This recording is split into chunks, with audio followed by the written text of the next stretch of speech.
Welcome back to the weekly DEFUSE. We'll be recapping the biggest events from this week of Valorant and what we're looking forward to next week. We're recording on Wednesday, February 8th, and this week we have a follow-up to the first week of the NA VCLs, some of our scorching hot takes, and our top 10 teams going into Sao Paulo. I'm your host this week, Domenic from Off the Dome, and I'm joined by my co-host today, Galaxy from the Inting Podcast. Good, how are you? I'm good, not too bad. This game's been pretty well. A lot of interesting news this week, to say the least. There's a lot of like miscellaneous news I find this week, opposed to like last week where it's mostly focused on one thing. I think we'll kind of have another week like that next week with Sao Paulo like actually starting. Yeah. The tournament weeks would be great, but I think the off-tournament weeks are going to kind of be, a few hit and runs, Oh, no, yeah, for sure. I feel like next week is just, we're going to be ramping nothing but Valorant. It's going to be insane. Just like constant talk about like Sao Paulo. Then we have the NA challengers, and then we have other challengers around the world. Like starting next week is just going to be hectic, non-stop talking about Valorant for months. Dude, I can't wait. Yeah, it's going to be interesting. Again, we'll be doing this every week. We'll be switching between this channel and also the Inting Podcast channel. So if you want to stay up to date, subscribe to both. That's the gambit. Before we start, though, we just want to take a more serious note here and say our hearts go out to everybody in Turkey and Syria. The massive earthquake has devastated thousands this past week, and we even lost a Valorant pro, Louis, from Unknown Pros in the rubble, so rest in peace. Please consider donating to the relief funds. We've linked Hassan's direct donation link to funds such as Care Turkey, Care Syria, Akut and Abab. And now, onto the show. So this week, first piece of news, the VCL results from last week. We had a very eventful last week. We gave all of our predictions, and guess what? I was right. The matches from last week. Yeah. Let's not talk about okay. I'll admit, you won that one. So the matches from last week, we had FaZe G2 with G2 taking it over, wins from TheGuard over Disguised, TSM over Mad Lions, Breakthrough over Oxygen, Shopify over Turtle Troop, and M80 over OR Esports. I think most of these were properly seeded, like the higher seed one, based off of who was slotted in. The one considered upset was G2 over FaZe Clan. But again, we had never seen FaZe Clan. FaZe Clan was revealed, and it looks kind of good. Yeah, I was surprised with the map 1 against G2. I guess maybe just like, first match jitters. And then Rossi played pretty, like, for someone who's just been on the team for like a week or so. He played pretty well. He fit in pretty well with FaZe. And then G2 map 1 looked very, very awful. Like they just looked sloppy in general. But then after map 2 and 3, they just cleaned it up. So again, I think we both had G2 winning that match, and it's good. I mean, I like G2. G2 looked really good. One thing I was kind of shocked is M80. They played a little bit sloppier in the first 2 maps than I expected. I thought it was be more of a dominant 2-0, clean 2-0, but that Pearl looked really sloppy. I think it was a 9-3 curse too as well, if I'm not mistaken. Yeah, it was a 9-3 curse. Another 9-3 curse struck it. I feel like that whole week was just 9-3 curse struck. I think the whole thing about like losing 9-3 whatever. A lot of it has to do with how comfortable these players are when it comes to, the clutch. We kind of saw the teams that have been playing longer together were the teams that kind of overcame those deficits because they have that sort of, they have that confidence in each other that I think is only built through, hours of playing. So I'm not saying that teams like G2 and teams like M80 definitely are very good, but they will need a bit more time to kind of reach more towards their peak, right? We're just getting started, and M80 does look pretty good overall, even though they do have some, some struggles here and there. That'll all be ironed out, I think, especially by the end of the whole league as we get into the Ascension bracket itself. Yeah. I think that, teams like that will be a lot better. Yeah. And I think it's going to be interesting now to see because, like, I've seen next week's, it's technically starting today. So I'm seeing this week's lineup of matches. I'm going to see Shopify versus Oxygen. I feel like that's going to be a very underrated match to watch. I feel like Oxygen has something to prove now because they embarrassingly lost last week, so now they have something to prove. I feel like they're going to come out. It's going to be a really interesting matchup. I have TheGuard and OR. I feel like it's going to be another guard, because TheGuard looks very strong. They looked very, very good against Disguise. I was shocked. Yeah, another guard W. Like, they looked very good compared to Disguise. I thought Disguise was going to put up more of a fight, but no, like, TheGuard had them pinned every round, every map. It was crazy. Then we have now Disguised and Mad Lions. That should be a pretty good match. I'm confident in Disguised winning that one. Hot take. Okay. M80 versus TSM. That is gonna be a really. That's gonna be a massive challenge for both of these teams. That's gonna be the biggest challenge so far for both of these teams. Because TSM always seems like a team that adapts. Like when it comes to like they'll lose map one and they just know how to adapt to situations. Shout out to their coaching staff and maybe like their team for just knowing what to do and how to adapt when being down. It's very good to see. Then we have FaZe Clan and Turtle Troop. I feel like there's both 0-1 teams. Whoever loses is going to be it's going to kind of map out what the rest of their tournament is going to be like. So it's going to be interesting. And we have G2 and Breakthrough. I am gotta say sorry. I did not expect Breakthrough to really do that well last map against the Oxygen. I feel like you're sleeping on the Kings. I'm sleeping on them. I am sleeping on them. Is my rankings gonna be a little fucked? Probably. I'm not gonna lie. It's gonna be a little bit bad, but I still have confidence in my bracket and my pick'ems. Well, we're definitely gonna see. Again, it's only week 1. So anything can happen. It's going to be interesting this week for the most part. Yeah, and actually after this week, I think we have a 2-week break or a 3-week break between VCLs. Yes, we do. Yeah, February 10th. The next one is the 27th. The 27th. So we have about a 2-week break. So after this 2-week break, I think it'll be a lot of teams will kind of, knowing what the competition field looks like, they'll be able to kind of go around and adapt and develop a little bit more. So that'll be good. But I also think that, we'll have to take a break from the VCL news for a bit, but we'll be back. I think the only reason, just everyone doesn't know, the reason they're taking a 2-week break is just because Sao Paulo's starting and they want to really focus their shift on that and they don't want the tier 2 scene to be overlooked by the time the Sao Paulo. So that's the reason why. So if you see a lot of the tier 2 scenes not really being played, just because Sao Paulo's starting, just for everyone understanding. Hell yeah. Following that, though, we have Sao Paulo starting real soon. I think we'll have another show episode before then. I think our next show should be the 13th, but that's also the same date as Sao Paulo, happening in Sao Paulo, Brazil, as per the name. The lock-in tournament is a 36-team tournament, single elimination bracket. I don't know what you feel about that. I think it's interesting to say the least. I do. I had my criticism on it, but then when Riot came out, said it's not really a tournament about winning. It's more just showing off what each team is about. So, because again, at first I was very vocal about how bad it was. But looking into it, it's kind of hard to, and it's a lot of time, money, just a lot of production and manpower to have a double elimination 30-team match, especially for your first one ever. So I can see why they couldn't do it in a single elimination, but it's more of just like, yes, does it suck you're going home after 1 BO3? Yes, but it's also more just for showing off and seeing what your team is capable of or showing a glimpse of what the rest of the year is going to be like. So again, it's bad. I'm not a big fan of single elimination, but I see where Riot's heading, and I understand why they're doing it. Yeah, I think there's less of like the NBA finals kind of thing, and more so like a March Madness where it's like it's more so like fast and loose. Not necessarily the best team will win because they might get a bad matchup or they might have a bad series, but it makes for like an interesting like microcosm of a tournament, right? It creates for a much more interesting like dynamic of if someone has a really good bracket or someone overcomes like their one demon, then all of a sudden the bracket gets 10 times easier, right? Opposed to having to, consistently perform.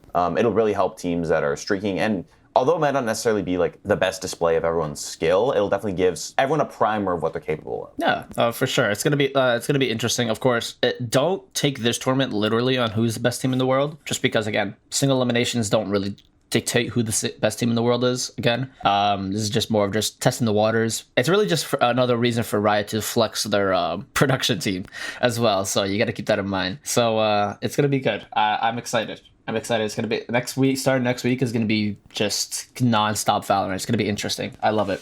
Yeah, and most of the rosters are kind of ironed out now. Everyone kind of has their teams. The one piece of roster news I will bring up is Cloud9 added their 6th man, Blackheart, from the Silk Road and built by Gamers Academy. Friend of the show, we've talked a little bit. He's a Toronto man. Very nice man, and I'm glad to see him on a team, especially with Cloud9. It's a big role. Yeah, big role. It's like everyone's it's like the same thing. How Thwyfo was a really good pickup for NRG as a 6th man. No, it's gonna be interesting. I feel like Blackheart is a really underrated player with what he's shown, and it's going to be nice to see him on Cloud9. Yeah, and Silk Road specifically has done very well, like throughout various tournaments. Unfortunately, always the bridesmaid, never the bride, but they're getting there, and it's good to see that a player like Blackheart's really getting his opportunity. I always thought like they had a deadline on when they could do the 6th man, but I guess like you can just sign them anytime. At least it's not like EG where they have 400 players in one roster and they don't know who's starting at 5 is.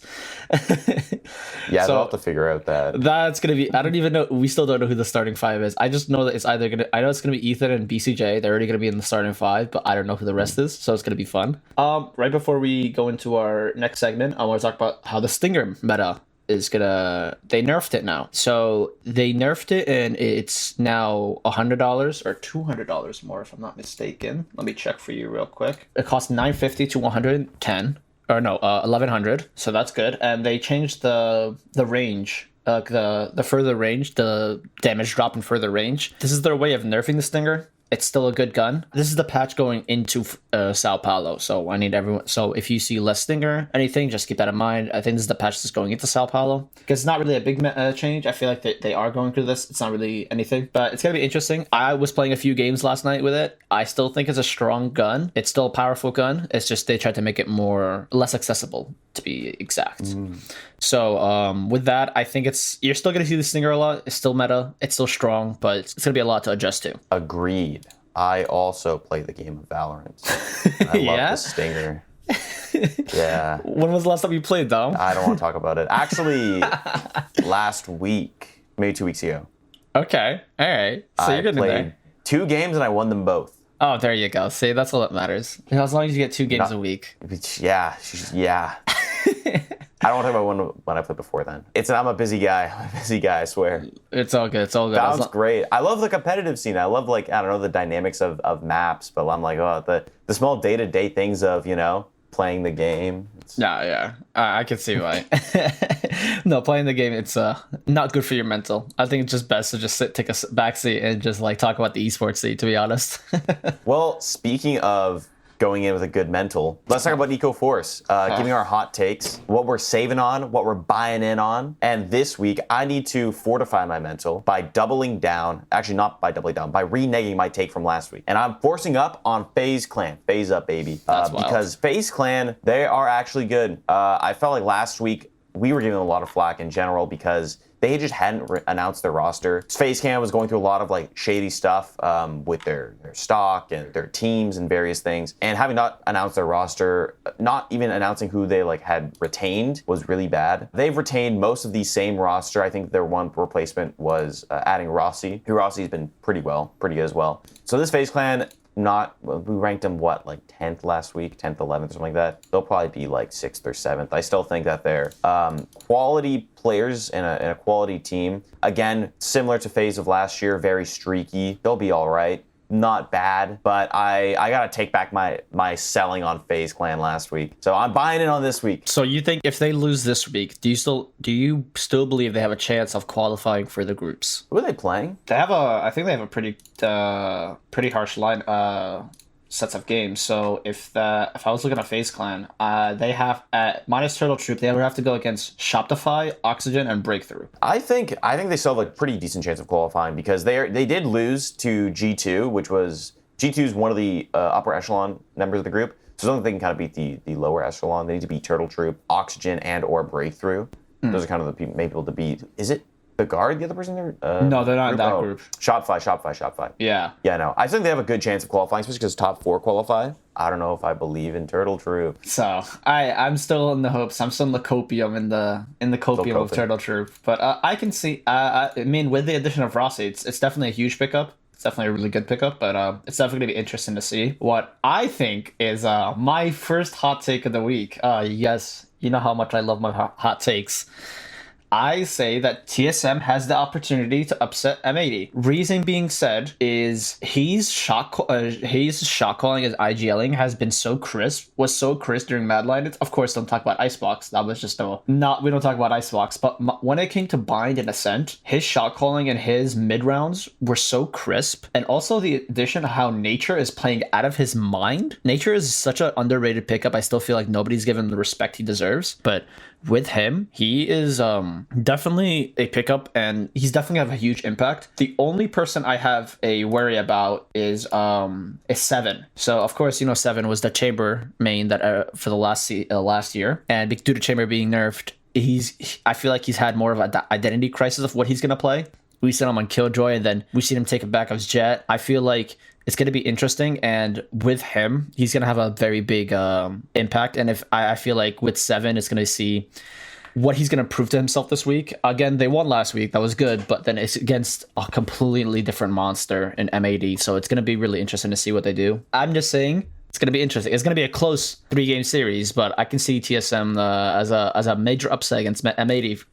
Oh, how the mighty have fallen. I remember just 1 week ago, you talking mad shit on me saying that TSM was them. I told you Nature was going to be that guy. I knew it because of his Gen G days. He's cracked. Same with GMD. He's always cracked. I kind of agree with you with Seven. I think Seven's has a bit of an identity crisis, but overall, TSM's looking really good. I think have M80 over TSM this week. I think, again, TSM's amazing, but I just think this matchup, especially coming in against a more fresh M80, they might have the leverage over them. Yeah. I think both teams are very close in skill and experience. So we'll see. I think it's going to be a good matchup. It's probably my matchup to watch for the week. Yeah, I mean, of course, I had TSM qualifying for the making it through groups. Don't get me wrong. I've always said they were a good team. It's just like I'm saying, you're going to see a lot of upsets. I feel like this qualifiers, you're going to see a lot of upsets, a lot of teams losing and winning. That's why I'm still standing by Shopify still might not qualifying. Again, last week showed they looked really strong against Turtle Troop. They looked really strong against Turtle Troop, but I still have the confidence that this NA Tier 2 is very, very competitive, and a lot of teams are close size. So that's why I'm saying it's going to be a lot of upsets for a lot of people. And I feel like our first major upset, it's going to be TSM over M80. So this week is going to be really, really interesting to watch. It's going to really give us an outline on how the rest of the qualifier is going to be and who's going to be dominating and who isn't. So it's going to be nice to see. But that's my force of the week. All right. I'm going to my eco for the week. And this one's a little kind of adjacent to esports and Valorant. And that's, I'm selling, I'm ecoing, I'm saving. On AI Seinfeld. Now, Galaxy, if you don't know, I love Seinfeld. I'm a big Seinfeld fan. But this week we had a big explosion for, I think it was called Nothing Forever, which was just an AI-generated Seinfeld, 24 hours a day, making Seinfeld, which eventually got banned for transphobic remarks, which I think is very funny. How does it just keeps generating, you know? It became sentient, and then it became like its own thing, and then it's like, let me just make the most edgiest joke ever, and then it just got itself banned. Because I read the article, the owner or the creator was like, yeah, he actually took in too much data, and he went like rogue a little bit. So I'm like, that's kind of interesting to see, because I know there's AI is very huge right now with deepfakes, and then there's like a VTuber who's completely AI, which is freaking me out, but it's good to see. So I would agree. I'm selling on. I would save, and I would be selling on the eco of AIs. I'm saving. I'm not too keen on AI personally, just because I feel like when it relates to Valorant content and content creation in the esports space, a lot of it is very, it feels cookie cutter in the first place, a lot of it. Now, there's definitely some expression here and there, but a lot of content revolves around a lot of it revolves around reacting or clips of people playing. And I think the danger of that is that it's very easy to replicate that with AI, right? A lot of people will be out of jobs as just editors or for, making like news reports and whatnot. So I'm like, I'm making a call to action for all the Valorant content creators out there to do something interesting, because that is something that AI cannot create yourself, Yeah, you are yourself, and you got to do that. For sure. No, I feel like the content sphere is like, if you're scared of AI, I don't think the content creation is for you if you're scared of AI making it into content. Because, again, nothing will ever beat human error when it comes to content creation. That what makes people's career, and that human reaction is what makes people's career. So again, AI is a cool thing to have, but it'll never replace a human streamer or entertainer. I think it's an important thing to think about. I think AI is becoming bigger and bigger. We definitely gotta watch out. No, for sure. And for me, I have my eco of the week. I think that Guard are the number one team in Tier 2. They're the number one team. They're the best. They looked absolutely amazing against Disguised. They looked, map 1, they dominated. And then even map 2, where it even looked kind of close. The Guard was in control the whole time. I think the Guard looks like the number one team right now. I thought it was M80, but they kind of looked a little wobbly a little bit. But no, the Guard right now looks very good. And then they have a good matchup against OR to see if they really stand out, or if that 1 week was just a fluke.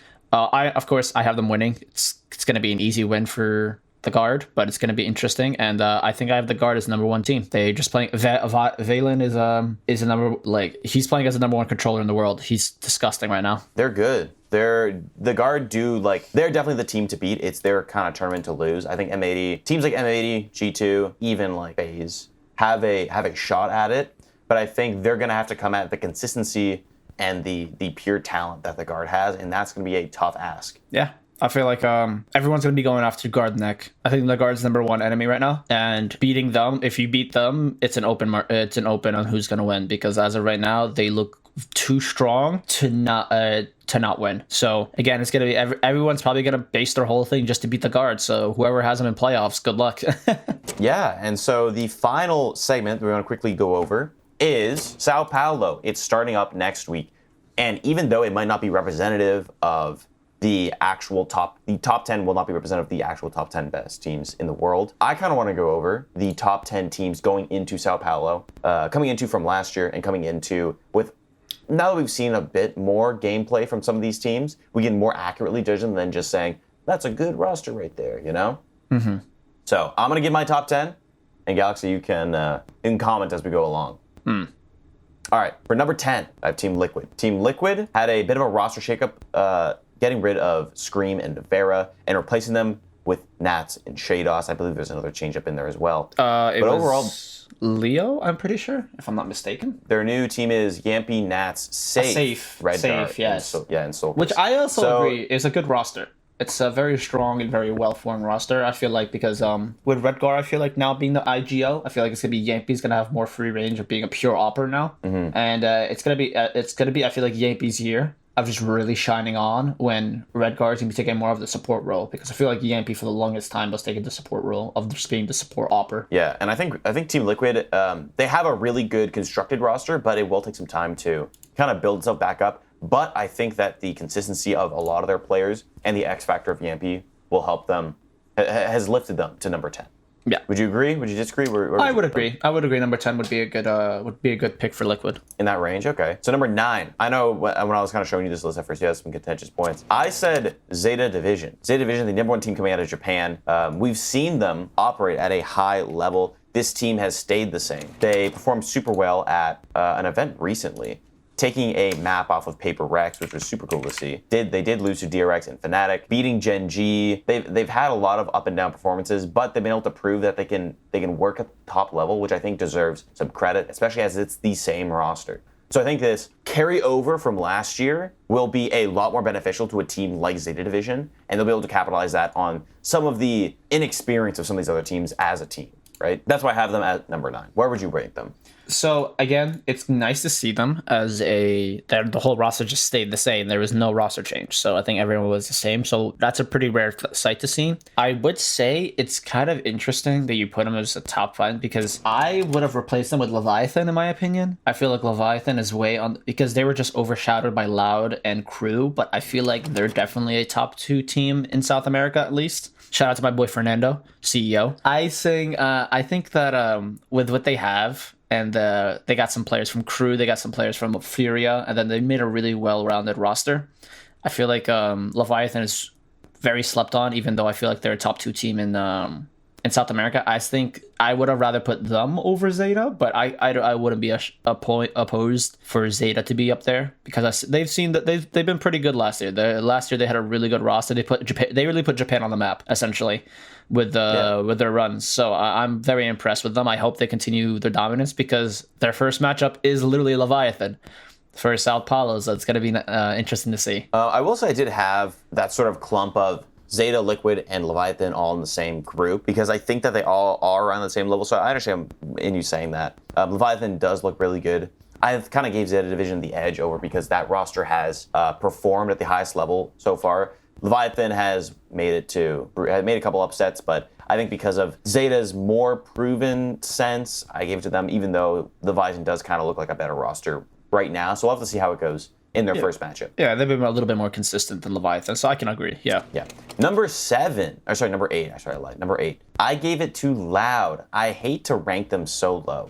And maybe this is just like weird bias coming in, because Loud was number 1 or number 2 the best team last year, the first or second best team last year, and they unfortunately lost some of their champion pedigree, right? When they lost Saucy, when they lost Pencata. But again, it feels like a downgrade more so than a lateral move or an upgrade, which is tough to see. Now, Loud is still, again, a top 10 team. They could be better than some of the other teams. Perhaps we're overrating some of these teams as we haven't seen as much from them.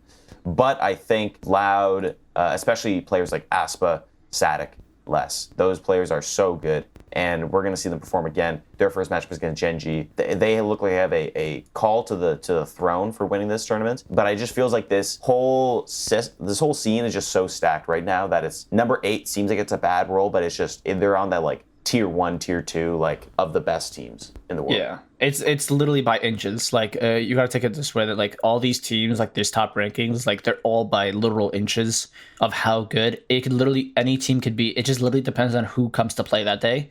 And you gotta keep in mind, like these top 10, like it's like it really depends on who steps up and who really pushes. Because any team could, in my opinion, these top 10 teams, I could literally see any of them switching up because of how close they are in ranking and how close they are in skill wise. So I wouldn't be opposed. I feel like Loud, they're smart enough where they definitely like thought this through and was like, we lost 2 of our better players to Sentinels, but I feel like we can replace them with good. I mean, of course, do they have the experience and the leadership of Saucy? No, but I feel like it's going to be interesting to see how they're going to improve. I have confidence in Loud.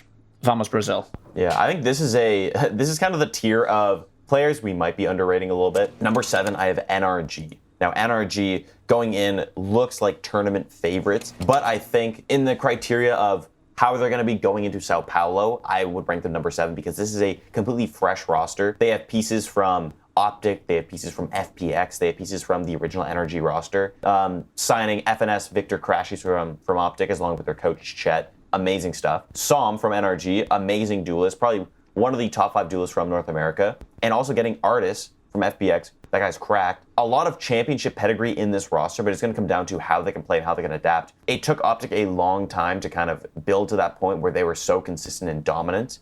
And I think, especially without a player like Ye on the roster, Som, while he's good, he's not Ye, you know? So I think trying to find a way to create new systems in which they can operate might be need some time to develop to that point. So I'm gonna have them as number 7. Again, they could be as high as number 1, as low as number probably like 9. I think this roster is very, very well constructed and will go on to do great things. But going to Sao Paulo, I'm gonna have them at number 7. Yeah, I feel like with the Ye thing, I feel like Artis and Ye have the same play style because they did play the same role and they played the same like thing. But Artis was that player where he just, it doesn't matter who was on site, he just essentially put his balls on the table and just swung. So he has that mentality of, he has the absolute confidence that he can win any gunfight. And having that confidence having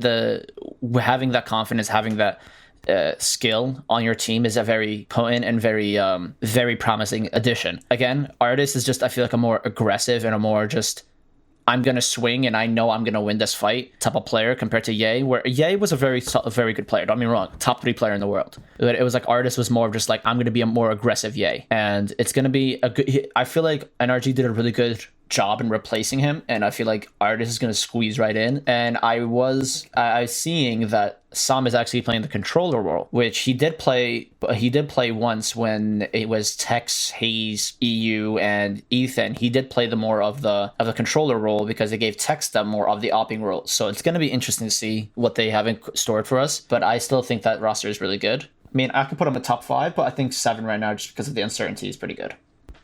Okay. I'm gonna lump this next group of people together. I have number 4, 5, and 6. I have PaperX number 4, DRX number 5, Fnatic number 6. I think Fnatic has been an amazing roster, and they consistently have done super well. Their new addition, Chronicle. They added Chronicle, who is actually an amazing player. I'm surprised. I was making an argument for one of the best players in the world back in 2021. Yeah, 2021. Yeah. Over on Gambit. Unfortunately, didn't have as good of a 2022. But going into 2023, joining this Fnatic roster, they'd be really good. I gave them the edge over teams like DRX and PaperX, who haven't changed their roster, but have been able to perform at the top level. Fnatic has always had that expectation of being the best team, but struggles to make it there. So hopefully now they're able to do so. This format of a single elimination bracket might not help for this team, as much as these other super consistent teams, so that's why I gave it to the likes of PaperX and DRX over Fnatic. But I still think Fnatic has a claim. Yeah. I also feel like I think DRX is one of the other teams that like never really did any changes. They added a 6-man, but I feel like they didn't really change the roster. I think so. If I'm not mistaken, I think PaperX didn't change their roster at all. So no. It's the same consistent, same dominant team from last year just coming in. They're a more focused team, definitely more prepped. So I can see why I think DRX and PaperX are definitely one of the better teams. The APAC region as a whole looks very strong. Like they're definitely a region to not be slept on. Everyone always talks about EU and NA, like South America and all that, but no, the APAC region looks very, very, very strong. So I feel like it's going to be a really interesting. It's going to be a very competitive year. Like you can't really make a claim on really who is the best team in the world. Maybe just a few, but not really everybody. Agreed. How would you rank them? When it comes to ceiling wise, the skill ceiling, I would have Fnatic as 4, DRX 5, and then PaperX 6. If I was just saying skill ceiling, if I was saying skill ceiling and really more consistency, I would have that roster. I think DRX is in a perfect spot, number 5. True. Finally, this might be a little bit controversial. I have number 3 and number 2. Number 3, I have 100 Thieves, and number 2, I have Cloud9. Now, number 3, 100 Thieves is a little bit controversial to some people because 100 Thieves actually did beat Cloud9 very recently at, I believe it was a Red Bull event? It was a Red Bull Homegrounds. At the Red Bull Homegrounds 3, 100 Thieves took the tournament over Cloud9. However, I have them over 100 Thieves in this case because I think that this Cloud9 roster will only get better with time. Because there is so many new additions and the way they constructed it with a lot of star power, they're going to have to learn how to gel together. But this is a very early tournament. I think Cloud9, especially with the capabilities of Ye, players like Vanity, Zelsis, this team is good. 100 Thieves also insanely good. Very easily could sweep Cloud9 if they decided to. But I believe in 100 Thieves, I believe in Cloud9 a little bit more because of that proven talent and previous championship caliber. I do agree. It's just I feel like the issue is that a lot of Cloud9 has a lot of fraggers where it's a lot of star it's a lot of like kill heavy team where it feels like they're very strong on the fragger side. I feel like it's gonna be an identity crisis in my opinion when it comes to the role because you'll have Zelsis who's initially one of the duelists, then you have Leaf who is a duelist, then you have Ye who's a frag star opper, but then you have Zeppa as a more of an initiator or fragger who plays a Raze role as well. But then the only the only true role player on that team is Vanity, and he's the IGL. So I feel like it's going to be hard. As my thing is going to be who's playing what and who. Essentially, it's going to be that argument of there's only one ball on the court and who's going to be sharing it. So that's my thing about Cloud9. I feel like 100 Thieves has a more established like who is playing who and who is the best at who. We have Bang, one of the best controls at NA. You have Derek, one of the more clutch initiators. You have Cryo, a pure opper, a really high ceiling, and then you have Asuna and Stellar. I feel like right now 100 Thieves has a more established roster, whereas Cloud9 we don't know who's playing what. True. But I would agree I think they're a top 3 team or top 5 at least. These guys are both very, very good. Oh shit, I forgot about Sentinels. Sentinels is also a very good roster. Unfortunately, did falter a little bit during that Ludwig tournament, which I think is tough to see, but it doesn't mean that they're a bad roster. Again, they have a lot of good players on that team. They have growing pains. They have some growing pains. I would put them in that 8 to 12 alongside like Zeta, Liquid, Leviathan kind of area. I would agree. I feel like they're when Saucy and Pankata first joined, everyone was like, "Oh, that's crazy." And then Zekin and Dev from Xset, yeah, that's crazy. And then Tens is still there, but it's just more of just like you could put a lot of great once I figure it out, they'll be a much better team. But I think we've already seen that they are going through those growing pains, so we'll get there soon. And finally, number 1, we have Na'Vi. There's not much else to say about them. Yeah. They literally took, this is the best way I love to look at it, is that they literally took the best, of the top 5 teams from last year, they're the only team that took their current roster and just made it better. If you look at the other teams, right? Optic, a lot of them disbanded. FPX disbanded. Loud lost some pieces. DRX, PaperX, just kind of stayed the same. This Fun plus Phoenix roster, right? Moved to Na'Vi and added CNET, one of the best players in the world, a world champion. This roster is so absurdly good, and we've already seen them play at that top level. Again, we could say they go through some growing pains. Every team will be, but this team looks the most championship ready with the highest ceiling. Yeah, I feel like I would agree with you, just because they got essentially everybody but Artis who moved to NRG, and then they just added CNED. I feel like CNED definitely had a bumpy road last year. I mean, statistically, he was playing amazing, but as a team, he never really performed as much as he did in 2021. I definitely would see him really. I feel like he's gonna have a really good breakout year this year, where he has finally a really solid and, in my opinion, a much better team than when he was on Ascend, where Ascend was just floppy ever since their championship run. It's going to be good, and I feel like CNED definitely has a more support cast and a lot of real star-studded team around him, but I would agree that Na'Vi, I think Na'Vi is the only team where I think right now is the number one team in the world. Yeah, agreed. I think going into this tournament, they have the most claim to winning this tournament. Yeah, I would agree too as well. All right, and I think that's it for the episode this week. Let us know what you guys think. Follow us on Twitter. Follow me, Galaxy Valo on Twitter, and Dom, if you want to put your I'm pretty sure I'm at QuickDome on Twitter. We'll be back next week, the 13th, with more Valorant content. We talk about more about Sao Paulo, the results from this week's VCLs, and overall probably more cringe we'll be posting. So, alrighty, guys. Look forward to that. Alrighty, guys. Thank you for watching. Thank you for listening. Appreciate it. Thank you. Bye-bye. Peace.